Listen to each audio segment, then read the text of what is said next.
हमने कल बेटा वृषण की काट देखी थी, इनप्रस्थ काट पूरी कंप्लीट हो गई थी। उसके बाद उसकी पूरी संरचना के बारे में कहाँ तक लिखा दिया था हमने? लीडिंग कोशिका तक है ना, लीडिंग कोशिका तक है। उससे पहले आज हम सबसे पहले पढ़ेंगे शुक्रजनन नलिका का एक काट, यानी कि शुक्रजनन नलिका में एग्जैक्ट कहाँ पे होता है शुक्रजनन या शुक्र का निर्माण। क्लियर? चलो देखो बेटा, एक हम बनाएंगे सबसे पहले वृषण पालिका। ऐसी होगी, अगर हम मोटा कर देंगे तो उसको वृषण पाली एक, उसमें मैंने कितने बताए थे बेटा? ऐसी वृषण पाली एक वृषण में कितनी होती हैं? 200 से 250 की संख्या में होती हैं। और अगर एग्जैक्ट एनसीईआरटी का देखोगे तो उसमें लिखा हुआ है लगभग 250। ठीक है। उसके बाद हम एक वृषण पाली को खोलेंगे। वृषण पाली के अंदर कितनी शुक्रजनन नलिका होंगी? 1 से 3। उसके बारे में बेटा सबसे मेन चीज़ अति कुंडलित होगी, यानी कि वो लंबी बहुत होगी लेकिन कुंडलित होगी। क्लियर? ताकि ज़्यादा से ज़्यादा स्पर्म का निर्माण कर सके। उसकी बेटा हम देख रहे हैं, जैसे मान लो एक तो मैं गोल बना लेता हूँ बेटा, उसके अलावा ऐसे करके लगभग 3 होंगी कि नहीं शुक्रजनन नलिका उसमें होंगी। एक शुक्रजनन नलिका के अब हम काट के उसके देख रहे हैं कि उसकी पूरी की पूरी जो इनर लेयर्स हैं उसमें कहाँ पे कौन सी कोशिका पाई जाती है और उस कोशिका में कौन सी में किसका निर्माण होता है। क्लियर? तो बेटा इसमें सबसे पहले मैंने आपको याद करो सर्टोली कोशिका के बारे में एक फैक्ट लिखाया था कि पिरामिड के आकार की होती हैं और ये स्पर्म के लिए क्या बनाती हैं बेटा? पोषण का निर्माण करती हैं, लिखाया था। तो बेटा हम ऐसे ही 3 से 4 पिरामिड नुमा कैसी बनाएंगे बेटा? कोशिका बनाएंगे। बना दी। इसके अलावा बेटा जो शुक्र जनन कोशिका है, जिसे हम कहते हैं जर्म सेल या स्पर्मेटोगोनिया, वो बेटा इसकी तुलना में छोटी होती हैं और संख्या में ज़्यादा होती हैं। और इनके बीचों में फॉर एग्जाम्पल मैं ऐसे बना दूँ। क्लियर हुआ?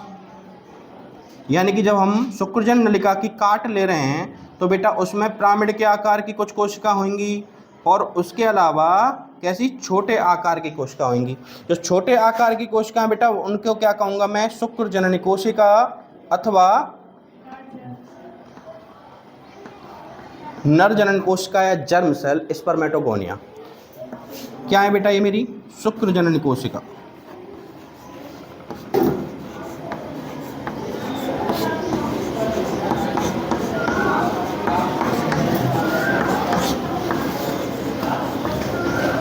इसके अलावा बेटा इसमें जो बीच बीच में कैसी पिरामिड के आकार की, उनको क्या कह रहा था मैं? सर्टोली नर्स सेल बेटा। नर्स का मतलब आप जानते हो, कोई भी हमारे शरीर की ऐसी कोशिका जो दूसरी को क्या देती होगी? पोषण देती होगी, उसकी प्रति रक्षा कर रही होगी, उन सबको हम क्या कहेंगे? Nurse cell. क्लियर हो गया बेटा? हमने देखा कि वृषण के अंदर 250 पालियों के अंदर 1 से 3 क्या? शुक्रजनन नलिका। अब तक हम जानते थे इस चैप्टर से पहले कि शुक्राणुओं का निर्माण कहाँ पे होता है? वृषण के अंदर होता है। लेकिन अब हम जानते हैं एग्जैक्ट स्पॉट। कैसे? मनुष्य के अंदर बेटा वृषण के अंदर बेटा उसकी 250 पालियों में से हर एक पाली के अंदर बेटा 3 शुक्रजनन नलिकाओं के अंदर। शुक्रजनन नलिका की जब काट देखी हमने तो उसमें 2 प्रकार की कोशिकाएं पाई जाती हैं बेटा जी। कौन सी? एक सर्टोली कोशिका जिसको नर्स सेल कहता हूँ, दूसरी शुक्रजनन कोशिका जिसको जर्म सेल कहता हूँ। बेटा शुक्राणुओं का निर्माण इसके अर्धसूत्री विभाजन से, मियोसिस से होगा। किससे होगा? मियोसिस से होगा। और n प्रकार के बेटा क्या बनाएंगे मेरे? स्पर्म्स बनाएंगे, शुक्राणु बनाएंगे। ये क्लियर हुआ? ये क्या करेगा बेटा? ये इनका पोषण प्रदान करता है, इनको पोषण देता है। जो भी इनको जिंदा रहने के लिए पोषण चाहिए होगा, कौन बनाएगी बेटा? नर्स सेल सर्टोली कोशिका बनाएगी। उसके अलावा बेटा जैसे अब 3 इसमें क्या है? ये शुक्रजनन नलिका, सेमिनिक ट्यूबल, इनके बीच में बेटा ये अवकाश दिख रहा है आप लोग को? बीच में खाली जगह, गैप, इस गैप को कहते हैं बेटा अंतराली अवकाश। क्या कहते हैं? अंतराली अवकाश। और इस अवकाश के बीच में बहुत सारे तो बेटा क्या? रक्त कोशिकाएं, ब्लड सेल्स, और साथ में बेटा एक कोशिका पाई जाती है जिसे कहते हैं लीडिंग कोशिका। कौन सी कोशिका बेटा? लीडिंग कोशिका, जिसका सेकंड नाम बेटा हम अंतराली कोशिका कहते हैं। हम अंतराली कोशिका क्यों कहते हैं? क्योंकि अंतराल में पाई जाती है। क्लियर? ये क्या करेगी बेटा? ये हमारा जो एंड्रोजन है, एंड्रोजन बोले तो गौण लैंगिक हार्मोन, जो हमारे सारे के सारे जनन लक्षणों को व्यक्त करता है, हमें शारीरिक रूप से जनन के लिए परिपक्व करता है, मैच्योर करता है। साथ में बाकी कुछ गौण लैंगिक जो लक्षण होते हैं, लड़कियों में अलग मेल्स में अलग, उनको क्या करता है बेटा, व्यक्त करवाता है। और वो किसका, उसका नाम क्या है, मेल्स में टेस्टोस्टेरोन। एग्जैक्ट बेटा आप जानते हो आप कहाँ पे निर्माण होता है, क्लियर हो गया। अब बेटा हम इसकी कोश जो संरचना पढ़ी है ना कि 3 प्रकार की कोशिका पाई जाती हैं, वो इसी की पढ़ी है। अब इसको छाप दो, क्लियर, खत्म, समझ में आ गया ना।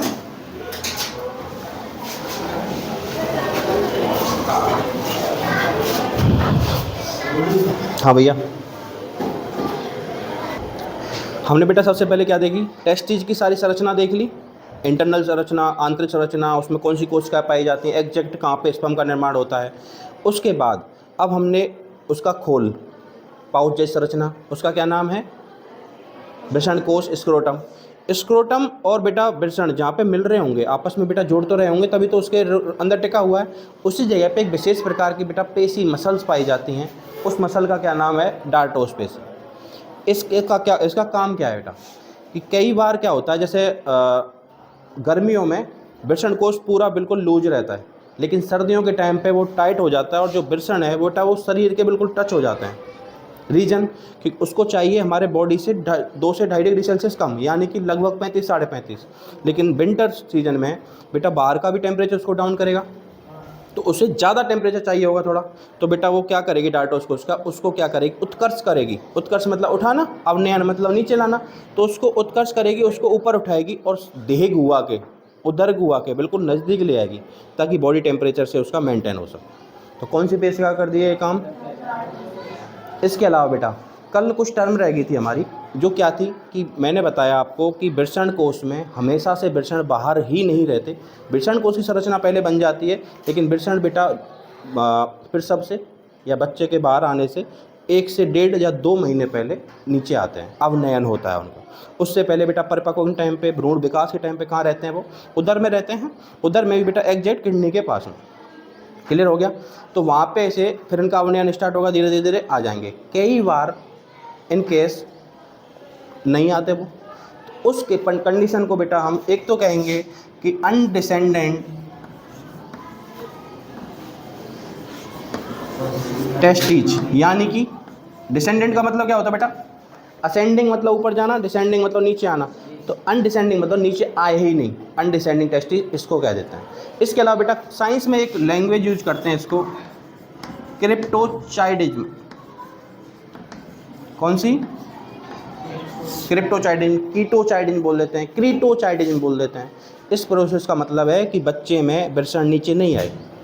इसको बेटा नुकसान क्या है, सबसे पहली बात तो बेटा अगर लंबे टाइम तक वो अंदर रहे और नहीं सर्जरी कराई गई, तो बेटा सबसे पहली बात तो वो अनफर्टिलाइज हो जाएगा, स्टेराइल हो जाएगा, यानी कि बांझ हो जाएगा। स्पर्म का जो जेनेसिस होता है, स्पर्म का निर्माण होना ही बंद हो जाएगा, तो सेल्स डेड हो जाएंगी, उसकी सेल्स खत्म हो जाएंगी, क्लियर। उसके अलावा क्या नुकसान है बेटा, अंदर उसको वो चीज़ नहीं मिलेगी जो बाहर उसको पोषण मिलता है, सब चीज़ मिलती है, तो बेटा उसमें इन्फेक्शन होगा, फिर कैंसर बन जाता है, जैसे हम कहते हैं टेस्टिकुलर कैंसर, वृषण कैंसर, क्लियर हो गया। इसके लिए बेटा एक प्रोसेस की जाती है जिसमें 2 कंडीशन है, एक तो बेटा उदर गुहा में वहीं के वहीं है वो, तब तो एक अलग प्रोसेस होगी जिसको कहेंगे बेटा ऑर्कियोपॉक्सी। क्या कहेंगे, सर्जरी का नाम है। अगर बेटा बहुत ज़्यादा ऊपर चढ़ गए, यानी कि उदर गुहा से बक्षस्थल तक पहुंच गए वो, तब एक अलग प्रोसेस होती है जिसमें बेटा कैमरा और एक नली डाली जाती है, उसके थ्रू उनको बाहर खींचा जाता है। इस प्रोसेस में ऑर्कियोपैक्सी में सिंपली या तो इस जगह पे या पीठ पे एक छोटा सा छेद किया जाएगा, उनको लॉकेट किया जाएगा एग्जैक्ट कहाँ पे हैं, और उनको धक्का दे करके, क्योंकि उनके पास एक नलिका तो है ही बेटा आने के लिए प्रॉपर, लेकिन ये प्रोसेस 2 साल से पहले की जानी चाहिए, अदरवाइज फिर वैसे भी कोई मतलब है नहीं। समझ में आ गया बेटा सारा प्रोसेस, कोई डाउट, यही सारी प्रोसेस थी। उसके अलावा चलो एक बात और, ये नहीं है कि सिर्फ और सिर्फ ये प्राकृतिक रूप से जाता है, कई बार कई मनुष्यों का बेटा या तो खेल कूद में ज़्यादा दबाव लग गया हो, या वो डर गया हो। फॉर एग्जांपल हर गांव में, शायद आपके में भी होगा, कोई ना कोई एक होता है, आप नहीं जानते होंगे बेटा पर इन्होंने सुना होगा, हर गांव में कोई ना कोई चाचा ताऊ या फिर आसपास को रहे कि मैं तुम्हारे ने गायब कर सकूं। वो क्या करेगा बेटा, हमारी साइकोलॉजी के साथ खेलते हैं कि मैं अब तेरा एक गायब होने वाला है, एक गायब होने वाला है। बेटा वो डराएगा, हमारे अंदर छोटे बच्चों के साथ ही करते जाता वो, डर बैठेगा, डार्टोस पेशिका बेटेगा एक्टिव होंगी। डार्टोस पेशी जैसे एक्टिव होंगी वो झटके के साथ एक बार खींच लेते हैं उसको। कई बार उसको जैसे अगर डर से काम नहीं चल रहा तो टच भी कर देगा, तो उससे अपने आप डर बैठेगा, डार्टोस पेशी उसको ऊपर खींचेगी और वो ऊपर आ जाएगा। लेकिन उसके लिए ये नहीं सर्जरी करनी पड़ेगी, 24 घंटे में 48 घंटे में खुद ब खुद वो वापस आ। तो ये कौन सी पेशी करती है बेटा ये काम? अगर लिखना चाहो तो वो प्रोसेस तो इम्पोर्टेंट है नहीं ना, तो एनसीईआरटी में कि अगर चढ़े रह गए तो उनके लिए प्रोसेस क्या है, सर्जरी क्या है, नुकसान क्या है। लेकिन ये डार्टोस पेशी की आप लिखना चाहो तो लिख सकते हो, ऊपर लिख लो या तो पेज के कि वृषण कोश के अंदर डार्टोस पेशी पाई जाती है, उससे आप समझ जाओगे क्या क्या काम है। उससे अगला अब हम पढ़ेंगे अधिवृषण।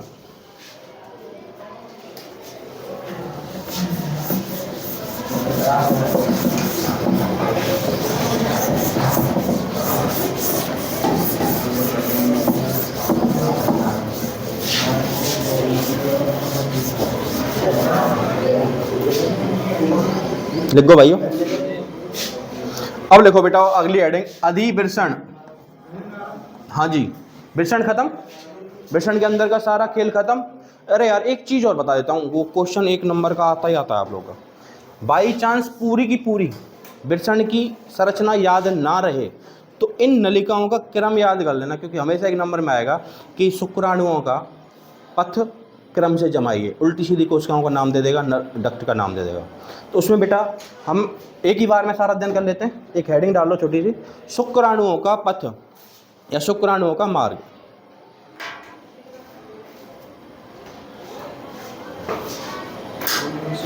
शुक्राणुओं का पथ या मार्ग बेटा,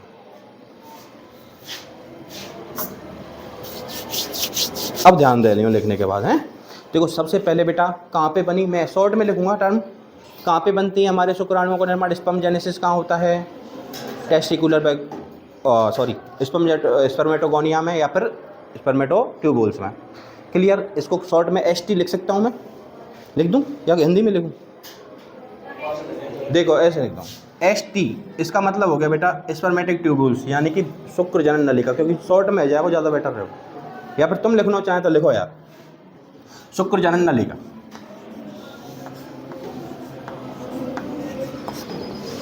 सबसे पहले बेटा शुक्र जनन नलिका के अंदर ही तो हैं। शुक्र जनन नलिका के बाद बेटा कहाँ पे आएंगे वो, शुक्र जालक में, जिसको रेटे टेस्टिस कहते हैं। क्या कहते हैं? रेटे टेस्टिस। क्या नाम है उसका? शुक्र जालक। शुक्र जालक में आ गए। शुक्र जालक के बाद बेटा कहाँ जाएंगे? इफेंसिया में, बासा इफ्रेंसिया में, जिसको कहते हैं बेटा हम शुक्र वाहिका। क्या कहते हैं? इसके बाद बेटा कहाँ जाएंगे? एपिडिडाइमस में, अधिवृषण में। प्रोसेस हम पढ़ चुके हैं, अधिवृषण में जाएंगे। अधिवृषण को क्या कहते हैं बेटा? एपिडिडाइमस। अधिवृषण के बाद कहाँ जाएंगे बेटा जी? बासा डिफरेंसिया में, शुक्र वाहिनी में। बासा डिफरेंसिया में, शुक्र वाहिनी में।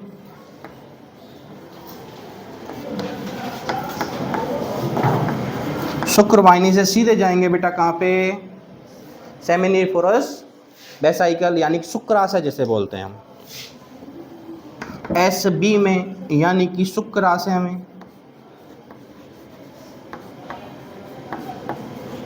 शुक्राशय के बाद बेटा मैंने बताया था आपको इजेक्टिलाइल डक्ट जिसे बोलते हैं, स्खलन नलिका में।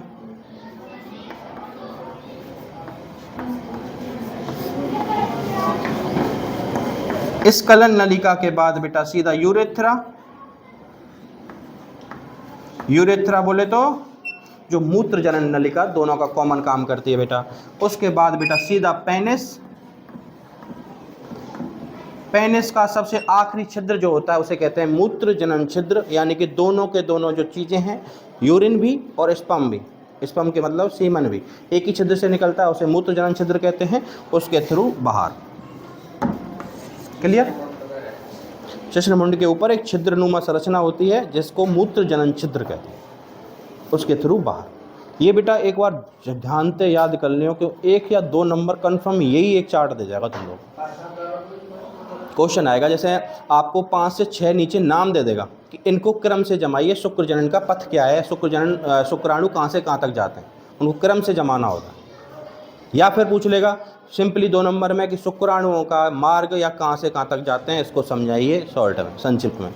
एक चार्ट बनाना है, ख़त्म का 2 नंबर कन्फर्म। लिखा ली, लिख लियो, लिख तो फिर जल्दी।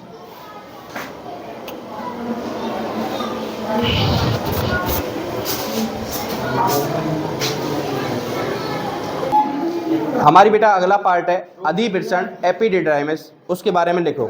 समझना के लिए कुछ है नहीं, सो बेटा हमने एग्जाम्पल सोचेंगे। देखो वृषण पाली के अंदर बेटा कुंडल संरचना, शुक्रजन नलिका, वो बेटा जाके कॉमन मिलेंगी कहीं ना कहीं जाके, उसको बेटा जाल जैसी संरचना बनाएंगी, वृषण जालक हो गया। वृषण जालक एक कॉमन नलिका में खुलेगा, वैसे भाषा एफ्रेंसिया या शुक्र वाहिका कहेंगे। शुक्र वाहिका बेटा पूरे वृषण के पीछे एक कुंडलित ग्रंथल जैसी संरचना बना लेती हैं, उसको हम अधिवृषण कहते हैं, उसके बारे में लिख रहे हैं। इसमें बेटा क्या होता है, क्या फंक्शन है इसका, इसमें टेम्परेरी रूप से स्पर्म्स का कलेक्शन होता है, संग्रहण होता है और वो उनको मूवेबिलिटी मिलती है, विकास होता है, परिपक्वन होता है। बस यही लिखना है इसमें, लिखो अधिवृषण एपिडिडाइमिस। यह वृषण के पीछे कॉमा के आकार की, कॉमा बेटा कॉमा के आकार की ग्रंथिल गुच्छे जैसी संरचना है,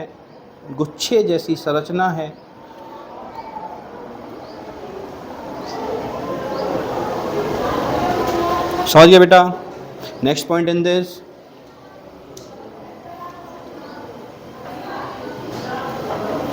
इसकी कुंडलियां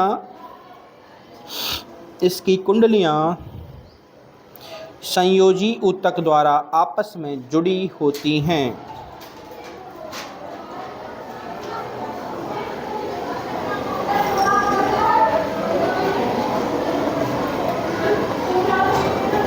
लिखो भाइयों,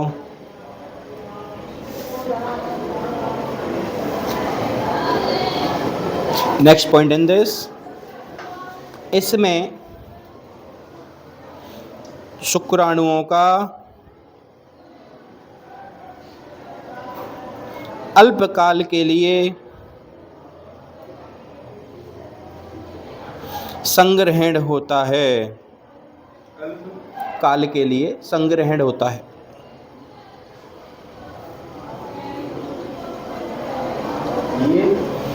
संग्रहण होता है बेटा, इकट्ठी होती हैं।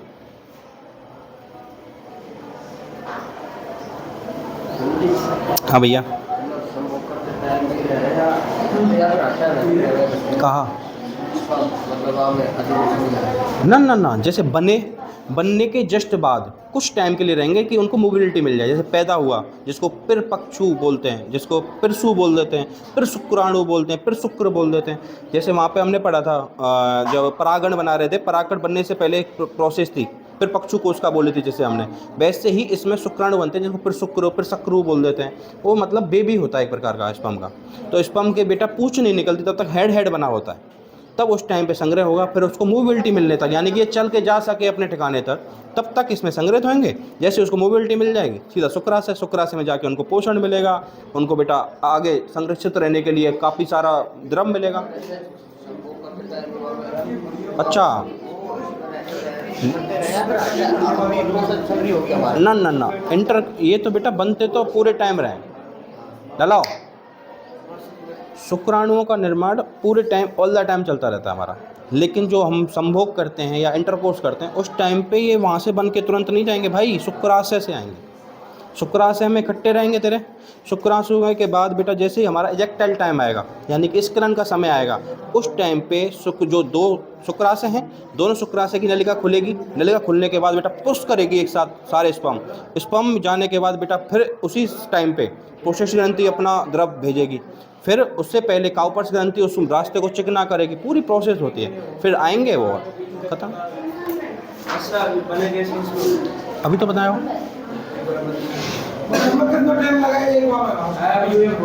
ये बेटा। देखो एक तो इनकी 2 थ्योरी हैं, एक दैविक, सुन लो, एक ग्रंथ जो ग्रंथों में लिखी जाती है ऐसी थ्योरी, एक साइंस की थ्योरी।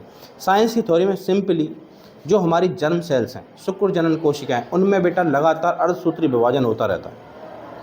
अर्धसूत्री विभाजन होता रहेगा, म्यूसिस होता रहेगा, लगातार बनते रहेंगे। अब ग्रंथों में तो भाई जो तुम खाओगे उसका 1%, फिर जो तुम दूध पियोगे उसका 1% जाके खून बनेगा, खून का 1% जाके छनेगा, वो स्पर्म बनेगा, ऐसे बोलते हैं वो। इससे कोई मतलब नहीं, खाना तो रोटी खा तो कुछ भी खा, उससे मतलब नहीं है। बस उनके लिए म्यूसिस के लिए प्रॉपर उनका एनर्जी मिलती रहे, बस खत्म कहानी। कोशिका तो म्यूसिस करती रहेंगी ना भाई, वो प्रोसेस की नहीं, वो मेंटली है। अगर तुम ना अगर जो सोचा ही ना है उसको बिल्कुल नहीं होगी। बिल्कुल वाजिब क्वेश्चन है तेरा। कई बार हम अस्तमैथून मास्टरबेशन बोल लो, उसके बाद थकान सी महसूस होगी, ऐसा लगेगा मेरे तो ये होगा, वो पैर टूट रहे हैं, मैं तो कमज़ोर है, अब तो मैं बेटा कुछ नहीं, मेंटली खेल है। रियलिटी ये है कि जब भी तुम्हारा बॉडी को नीड, आजकल हमारा खाना पीना, हमारी दिनचर्या, हमारा डेली रूटीन ही ऐसा हो रखा है कि हम ज़्यादा उनको रख भी नहीं पाएंगे। ब्रह्मचर्य का और टाइम की बात, अगर आप लोग उस नहीं तो वैसे खुद भी निकल जाते हैं, नाइट फॉल जिसको बोलते हैं, क्योंकि इस पर मरेंगे तो निकलेंगे, डेड होंगे तो वो कोई ज़्यादा मेंटली खेल है वो सारा।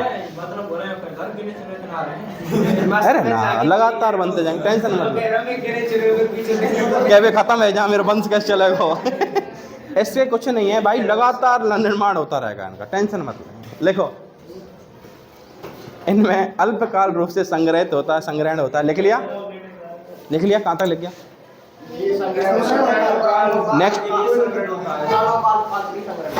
नेक्स्ट पॉइंट इन दिस, शुक्राणुओं को गतिशीलता,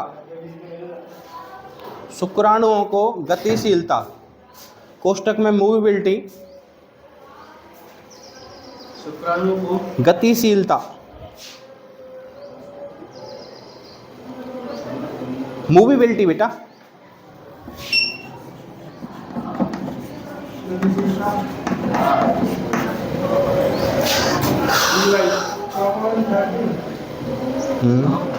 गतिशीलता यहीं प्राप्त होती है,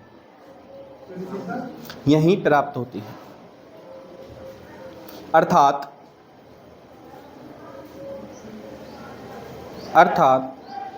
शुक्राणुओं का परिपक्वन अधिवेशन में होता है।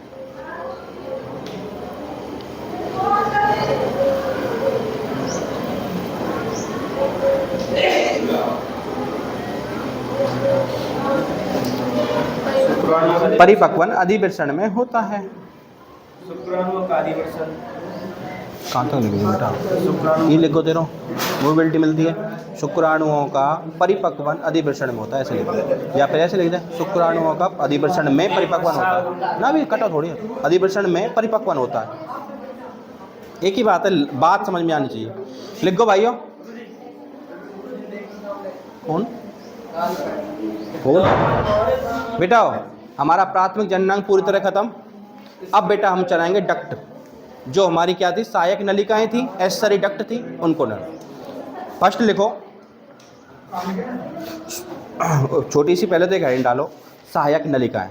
प्राथमिक जननांग हमारा 4 भागों में बांटा था हमने, नरजननांग, जो नरजनन तंत्र था पहला खत्म, अब दूसरा सहायक नलिकाएं वो चालू हो गई।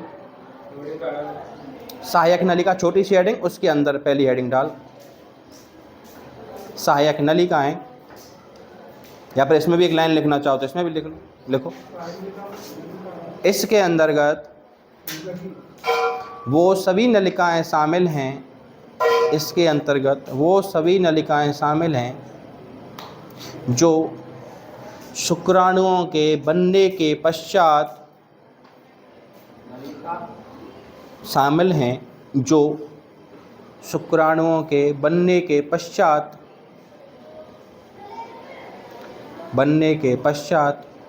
उन्हें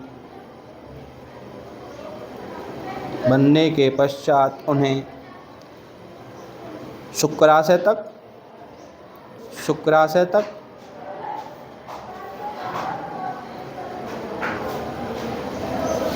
वे संभोग के समय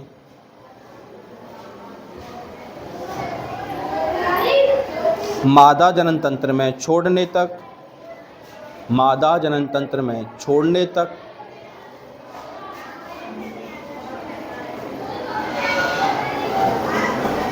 शुक्राणुओं को रास्ता